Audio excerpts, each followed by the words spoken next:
రైతులకు ఎరువులు ఉచితం, వ్యవసాయానికి కరెంటు ఉచితం, రుణమాఫీ, విత్తనాల సబ్సిడీ.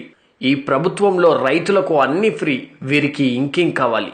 కానీ వీరికి ఇంతకంటే ఎక్కువ ఏం కావాలి? అన్నీ ఫ్రీ ఫ్రీ ఫ్రీ అని ప్రభుత్వాల ఆలోచన.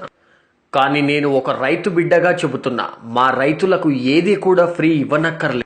అంగన్వాడీ కార్యకర్తలకు టీచర్లుగా ఎలా గుర్తించి 4,000 జీతం నుండి 10,000 జీతంగా పెంచారో, 1,500 జీతం ఉన్న సర్పంచ్ జీతం 5,000 ఎలా చేశారో, 75,000 జీతం ఉన్న ఎమ్మెల్యే జీతం 1,50,000 ఎలా చేశారో, విపరీతంగా పెంచిన గవర్నమెంట్ ఉద్యోగుల జీతాలు ఏ విధంగా పెంచారో, అదేవిధంగా అదే శాతంలో సమానంగా రైతులు పండించిన పంటను ధరను నిర్ణయించి ప్రభుత్వమే కొనుగోలు చేయాలి.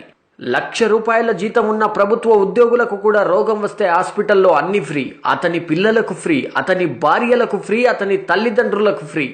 వారికి ఆఫీస్ టైం 9 గంటల నుంచి 4:30 వరకు మాత్రమే. ఖచ్చితంగా టైంకు వెళతాడు, వస్తాడు. ఇంకా టీచర్లకైతే చెప్పనక్కర్లేదు. 365 రోజులు పని దినాలకు వారు చేసేది 185 రోజులు మాత్రమే.